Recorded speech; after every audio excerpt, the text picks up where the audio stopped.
Earlier this week, I came across an interesting post on Facebook that one of my friends had posted. Apparently, there was a pastor in his denomination that was fired from his job for something that he had preached. This pastor was apparently a pastor, but he wasn't a full-time pastor. He worked in a government job for the state of Georgia, apparently in the health department. He was fired from his job, and the reason he was fired is because when they interviewed him, as part of his interview process, they asked him for copies of some of his sermons. And he gave them copies of some of his sermons. And then they hired him as they continued the background check. And when they came across his sermons, they found that he had spoken against homosexuality. He had spoken against homosexuality. Because of that, he was fired from the job. So he got a lawyer and he's fighting because his argument is that church and state should not be united, and it should not matter what he preaches in his church. That's his freedom of choice to believe as he wishes, because we live in a nation that has freedom of religion. I told my friend I'm not surprised that he was fired, and of course he's not going to win the case. People wonder why wouldn't he win the case? The reason is because the church that he's a member of is a 501c3 corporation. Somebody might ask, well, what does that matter? What does it matter that church is a nonprofit, which is the nonprofit IRS code for nonprofit organizations is 501c3, nonprofit religious organization, 501c3. What does that matter? Well, when you become a 501c3, you are granted permission, you're granted permission by the government to collect donations, which you don't have to claim on your taxes, and you don't have to report as taxable income. You are granted the ability to collect funds and not pay income taxes. That is what the 501c3 is all about. It's supposed to be, whereas a church is looked at as a charitable organization, and as such, any funds it collects, it's a nonprofit organization, so that it uses its funds, that's the object, it uses its funds for charitable purposes, and therefore it is not taxed as any other business would be taxed based on the 501c3 code.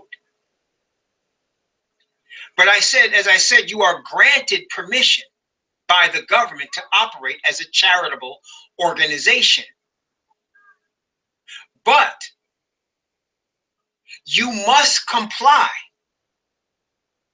with official government stances as a 501c3. So, for example, you can't have a 501c3 status and discriminate against Black people in your church or organization.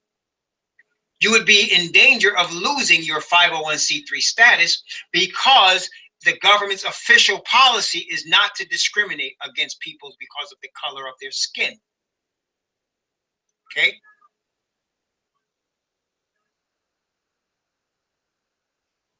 No, it wasn't that person, Sister Josie. It was not. So, it is the same thing with homosexuality. The government's official stance is that you cannot discriminate against an individual with regard to their race, their creed, their sexual orientation, and that you must be amenable or friendly toward lesbian, bisexual, gay, transsexual, which means a person that switches their sex either by operation or just by dress code or whatever. A man that becomes a woman or woman that becomes a man, transsexual. You cannot discriminate against any of these people if you're a 501c3. Well, what did that have to do with the man's religion? Because the man was a member or is a member of an organization that's a 501c3 organization. And as such, he cannot speak against, because it would be considered a hate speech for him to speak against homosexuality. Well, somebody might say, but the Bible speaks against homosexuality. It absolutely does. Let's look at it in Leviticus chapter 18. In Leviticus chapter 18, Leviticus chapter 18, let's see, we're going to begin, there's a lot of things here, but Leviticus chapter 18, this is also the reason why Leviticus 18 is the reason why the children of Israel were permitted to take over the land of Canaan.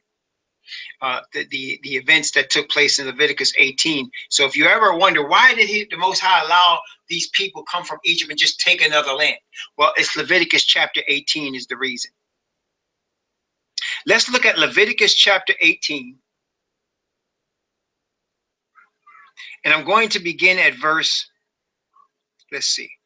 I'm going to begin at verse 22. And I'm going to read down to verse 25. From verse 22 down to verse 25. Notice what the scripture says. These are the instructions the Most High gave to his people. Thou shalt not lie with mankind as with womankind. It is abomination. Neither shalt thou lie with any beast to defile thyself therewith. Neither shall any woman stand before a beast to lie down thereto. It is confusion. Defile not ye yourselves in any of these things, for in all these the nations are defiled, which I cast out before you. And the land is defiled.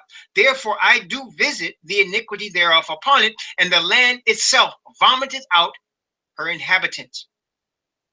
Okay, let's read from verse 20. Let's continue from verse 26 down to verse 30. Ye shall therefore keep my statutes and my judgments, and shall not commit any of these abominations, neither any of your own nation, nor any stranger that sojourneth among you. For all these abominations have the men of the land done, which were before you, and the land is defiled, that the land spew not you out also, when ye defile it, as it spewed out the nations that were before you. For whosoever shall commit any of these abominations, even the souls that commit them, shall be cut off from among their people. Therefore shall ye keep mine ordinances, that ye commit not any one of these abominable customs, which were committed before you, and that ye defile not yourselves therein. I am Yahweh, your Most High. So he says, men that lie with men is abomination. And he says, because of such abomination, he cut off the people that were in the land before the children of Israel. And there's a whole bunch more. If you read from verse 1 all the way down, we're not going to do it today, but there's a whole bunch more that they did in that land that caused him to say, okay, I'm kicking all you off this land. And I'm putting my children of Israel on it because of all these abominations. He said, for all these abominations have the man of the land done. And he said, the land is spewing them out, I'm kicking them out. Among them was homosexual acts. And of course, we know about Sodom and Gomorrah. Sodomy is where you get Sodom is where you get sodomy from, which acts they were performing in that land when the Most High came down, sent angels, and destroyed it. So this pastor was preaching from these texts like this, like I did just now. And he gave these sermons to his employer, the state of Georgia. And they fired him, because he is representing a 501c3 corporation. And as such, he must comply with the government ordinances concerning treatment of homosexuals, which means you can't discriminate against homosexuals in your church, which means if your church is a 501c3 corporation, it receives money and doesn't pay taxes.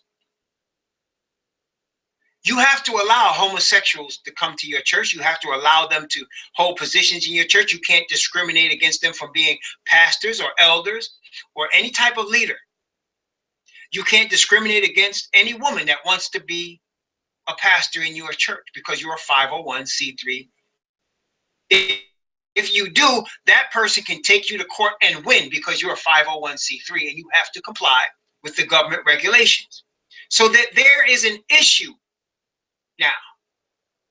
The issue is that individuals must decide to choose between being a 501c3 or being a member or part of a 501c3 or the Bible. It's a trap. Why do I say it's a trap? Well, let's talk about Joshua for a little bit. Joshua, the son of Nun. And let's begin in Numbers chapter 13 with Joshua, the son of Nun. Joshua was a prophet of the Most High. And they were about to enter the promised land in Numbers chapter 13. This is the first time they were about to enter into the promised land. And they had come out of Egypt and they marched across the desert and they were about to enter into the promised land. It only took them a number of months to march across the desert. And they were there at the borders to enter into the promised land. And Deuteronomy shows us that they asked Moses if they can go spy the land first. And Moses said, okay. So they chose one man out of each of their tribes to go in and spy out the land. The tribe of Ephraim was represented. And notice what it says, Numbers chapter 13, verse 8. Ephraim was one of the two tribes that came from Joseph, who he had these two sons with this African woman. Anybody try to tell you Hebrew Israelites weren't black? Ephraim and Manasseh were the sons of a woman that was an Egyptian princess, a black woman, an African princess that Joseph had with her, and they became two tribes. Verse 8 says, of the tribe of Ephraim, Oshea, the son of Nun.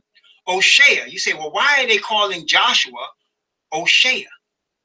Oshea means, if you look it up, it is 1954 in the Hebrew Concordance, 1954. It is Hawashai. Hawashai means to save or to deliver or lives to deliver or exists to save. That's really what it is. Hawashai, exists to save. It's a combination of Hawa, 1933, and Shai, which means to save, exists to save. Okay? But his name was changed. Moses changed his name. And notice in the same Numbers chapter 13 and verse 16, Numbers chapter 13, verse 16, Moses changed his name from Hawashai to something else. These are the names of the men which Moses sent to spy out the land. And Moses called Hawashai, the son of Nun, Hawashai. Well, it says Yahushua. But if you look it up, it is 3091, which is Hawashai. So you have Hawashai, which means exists to save. And Hawashai means Yah exists to save. So his name was changed from exist to save or to save to Yah saves. Okay? Moses changed his name.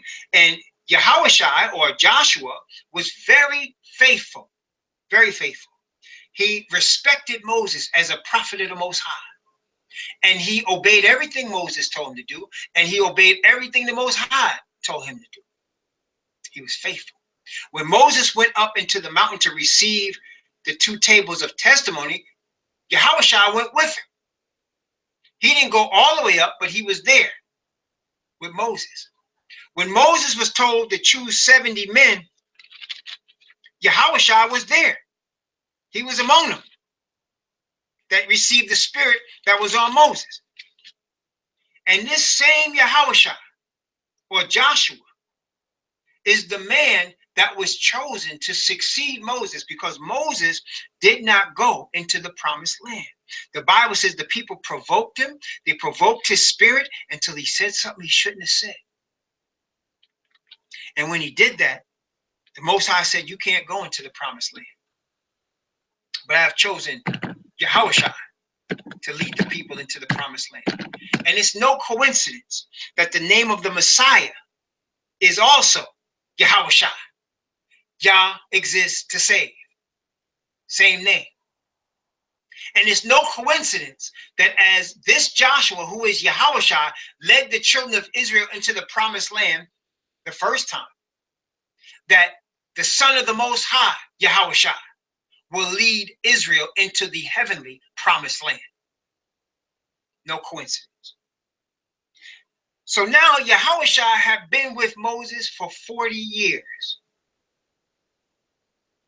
And Moses was going to die and not go in. And Yahushua knew that. And Yahushua, Moses put his mantle on Yahushua and anointed him in front of the whole nation of Israel to be the one to lead the people in. And he did. He led the people in.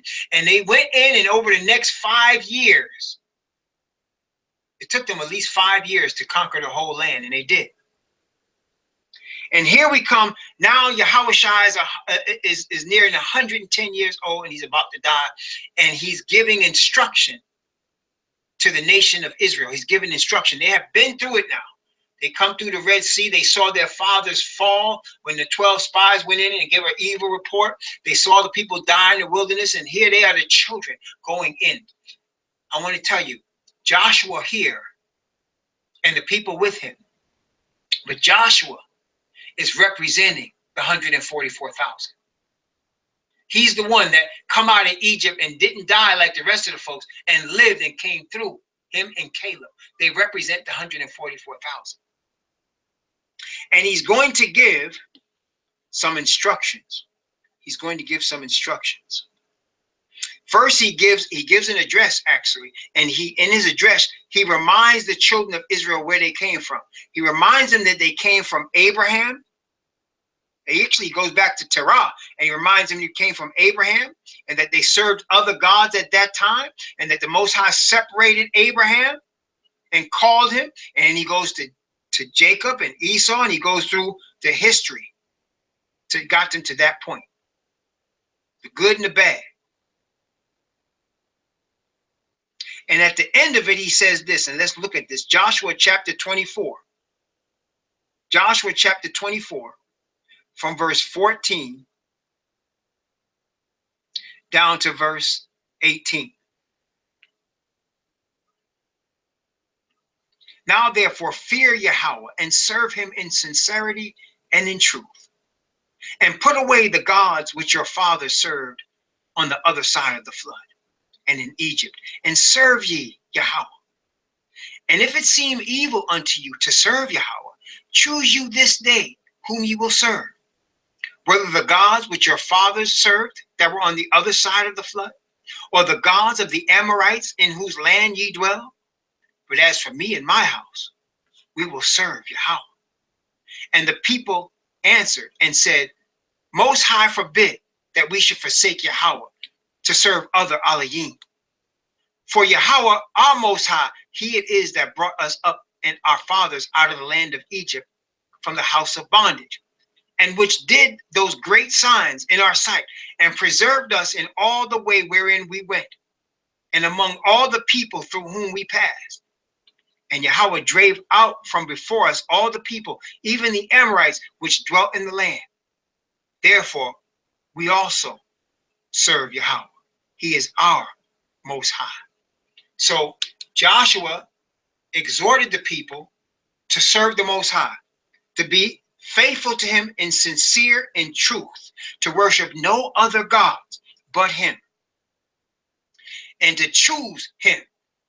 And the people said, we will not serve other gods, we're going to choose him. Okay.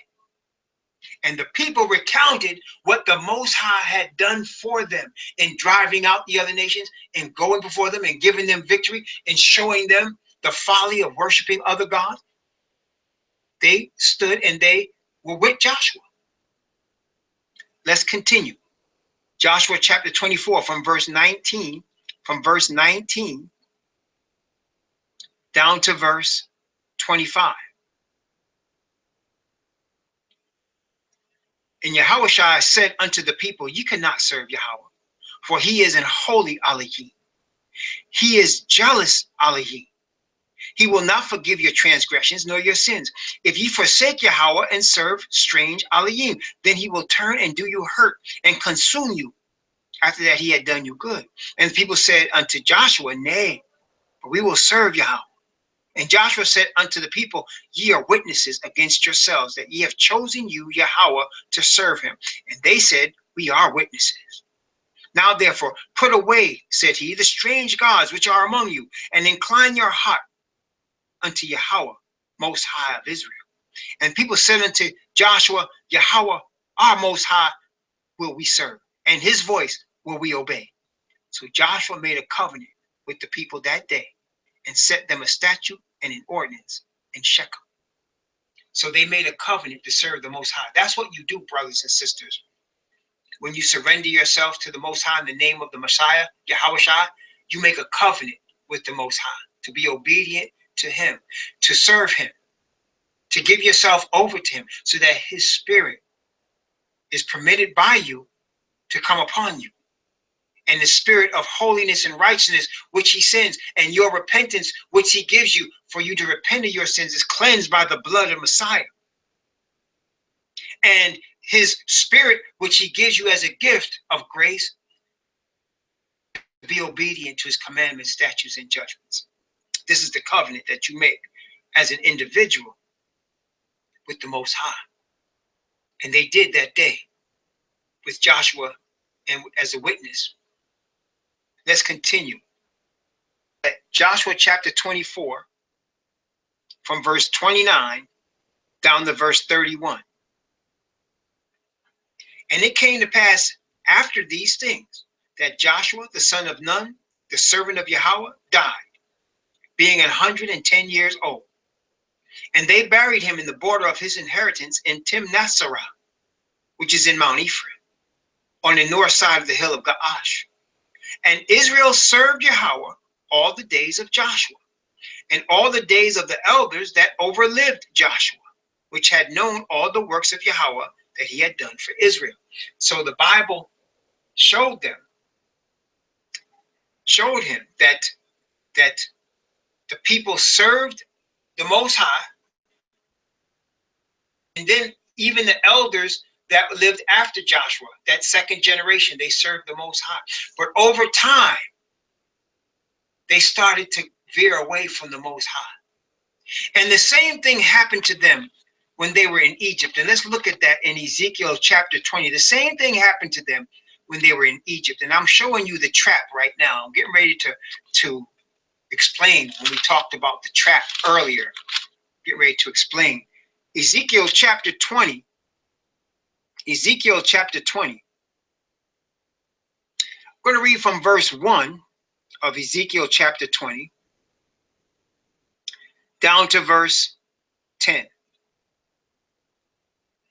And it came to pass in the 7th year, in the 5th month, the 10th day of the month, that certain of the elders of Israel came to inquire of Yahweh and sat before me. Then came the word of Yahweh unto me, saying, Son of man, speak unto the elders of Israel, and say unto them, Thus saith the Most High Yahweh, to inquire of me, as I live, saith the Most High Yahweh, I will not be inquired of by you. Wilt thou judge them, son of man? Wilt thou judge them? Cause them to know the abominations of their fathers, and say unto them, Thus saith the Most High Yahweh, in the day when I chose Israel, and lifted up mine hand unto the seed of the house of Jacob, and made myself known unto them in the land of Egypt, when I lifted up my hand unto them, saying, I am Yahweh, your Most High, in the day that I lifted up my hand unto them to bring them forth of the land of Egypt into a land that I had espied for them, flowing with milk and honey, all lands. Then said I unto them, Cast ye away every man the abominations of his eyes, and defile not yourselves with the idols of Egypt. I am Yahweh, your most high. But they rebelled against me and would not hearken unto me. They did not every man cast away the abominations of their eyes, neither did they forsake the idols of Egypt. Then I said, I will pour out my fury upon them to accomplish my anger against them in the midst of the land of Egypt.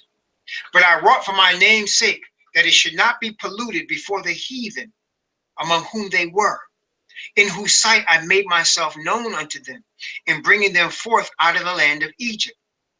Wherefore I caused them to go forth of the land of Egypt and brought them into the wilderness. So while they were in Egypt over those 4 centuries, they started to actually believe they were Egyptian. They had forgotten who they were.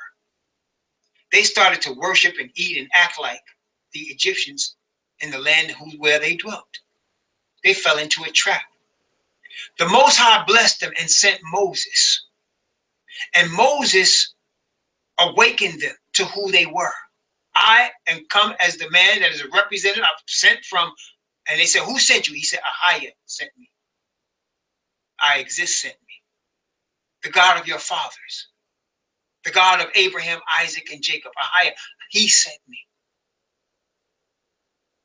And so they were awakened and they started to keep the Sabbath. They had stopped keeping the Sabbath.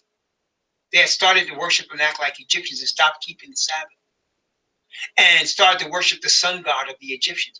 And they were awakened to who they were. And they started keeping the Sabbath again. And things got hard for them. That's when Pharaoh said, oh, you make the people to rest, he told Moses. Now let them go gather their own straw. We're not going to provide for straw for them to make brick anymore. Let them go gather it themselves. And they better not come short.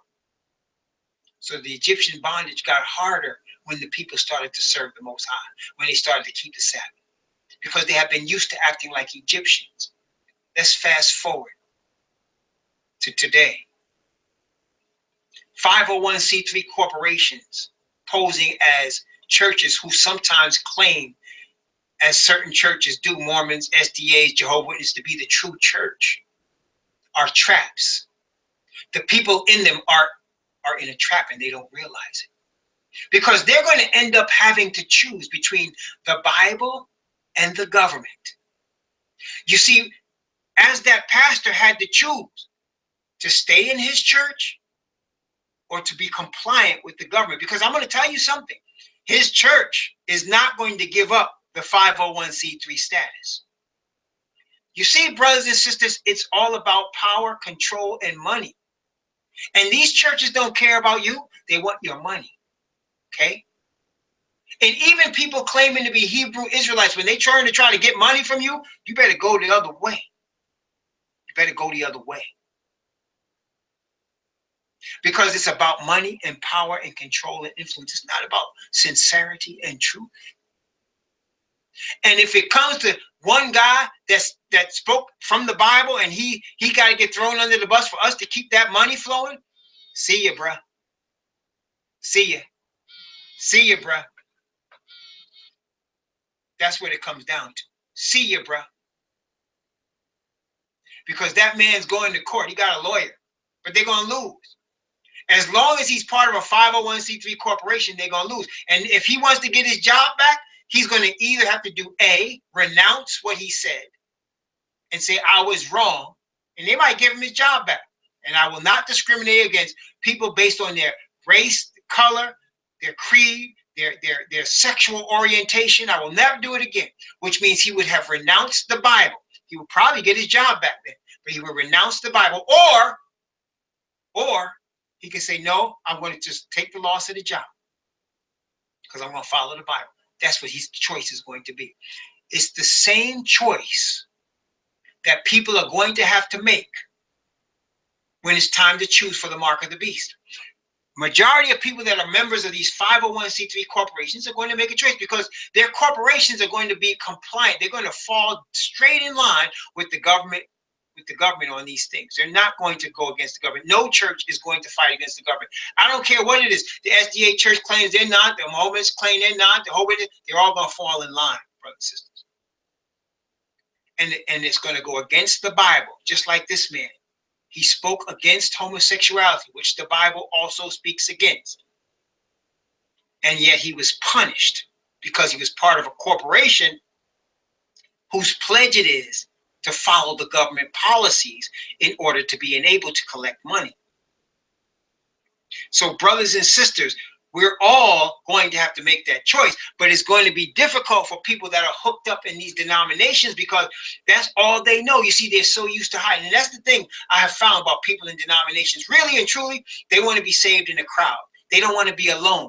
You see, brothers and sisters, the prophets like Joshua or Yahushua and Abraham, Isaac, and Jacob, they stood alone.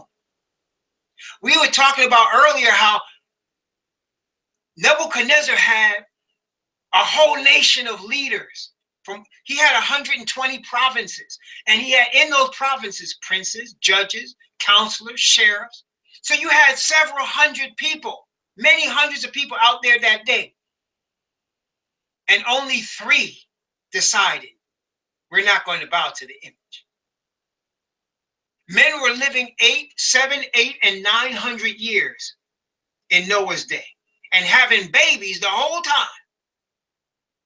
That made, if you do the math on that, just start off with 10 dudes and you have them living 8 and 900 years and you have them having babies the whole time. And then the babies grow up and have babies and the babies grow up and have babies. In a short time, you end up with millions of people. And only 8 people got on board Noah's Ark. Only 8. So I don't want anybody to be under an illusion that you think there's going to be a majority of folks that's going to stand for the truth. That's not going to happen. And everybody's going to be between that same rock and the hard place. Except now, this guy lost his job.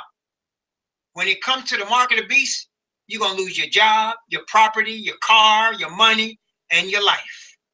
They're going to take it all from you. They're going to take everything from you. And you're going to have to choose between all of that and the Bible. This man spoke against homosexuality. And so it's coming down to the Bible is at odds with the public. That's what it comes down to. The Bible is at odds. The public wants us to accept a person on equal basis that will have sexual relations, that will commit the art sodomy, which is a man putting his privates into the anal parts of another man. They want us to think that these people are normal and that we can trust our children with them and that we cannot discriminate against them based on how they like to have sex.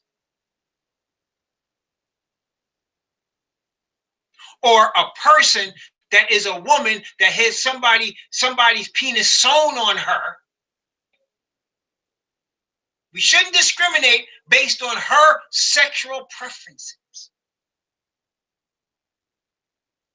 But the Bible indeed does discriminate. The Bible tells you a woman should not be an elder or a pastor or lead a man in that kind of way. The Bible tells you man should not lie with man and woman should not lie with women, and that there's punishment. Abomination is what the Bible calls that stuff. And nowhere in the Bible, anywhere, is there any entity that is Israel that incorporates itself as a business in order to get money. Nowhere. Nowhere. The only entity in the Bible is the nation of Israel. It's the only chosen people. Any Gentile that's saved is saved as a result of being grafted in to the nation. As Uriah the Hittite was grafted in to the nation. As Ruth was grafted into the nation. As the harlot in Jericho was grafted into the nation. Entity there is. All these other ones, it's a trap. The trap has been laid. It's a trap. And what happens, just as the Israelites in Egypt over 4 centuries got used to, they were in Egypt, they helped build, it was them that helped build them those great pyramids. They were building them. What would you think they were making brick for? They were building them big pyramids that the Egyptians had built. Okay? So they had a stake in Egypt. They helped build it. But they weren't Egyptian. I want you to catch this. And they were there 400 years. But they were not Egyptian. They were Hebrew of the tribes. They were of the bloodline of Abraham. But they forgot that. And they got caught up till the Most High was going to destroy them right there in the land of Egypt. But he sent Moses. Moses is another representation of the 144,000. He sent Moses to give them the truth of who they really were, whence they had fallen, and to turn around from these abominable things that they were doing in the midst of the land of Egypt. And then they came out of Egypt, and he had to teach them, and he had to have a lot of them had to die, and then their children came, and then their children with Joshua and Caleb, they went into the promised land. Same thing. These 501c3 corporations called churches are traps. And I noted that this man was in a denomination, a 501c3 corporation, and because of that, he got fired from his job for breaking, the government standards with regard to discrimination. But I noticed there is one church that's a 501c3 corporation and gets away with this discrimination. It is the Roman Catholic Church, right? They don't have any female priests in the Roman Catholic Church. They don't. They're not going to either. And though they have pedophiles that are priests, they can't openly admit. There's no openly gay men that come into the Roman Catholic Church and say, I'm gay and I'm gonna be a priest. Nah, they do that on the down low, undercover. But any other church, you're gonna have a problem. Because the Roman Church is the exception, because that's the one at the top of the pile.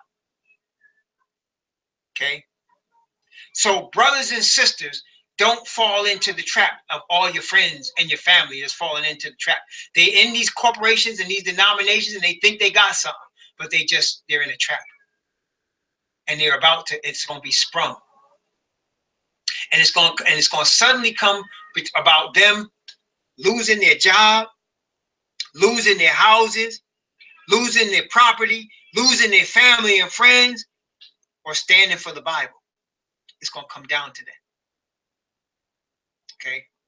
And 99.9% of the people are going to choose to keep their stuff.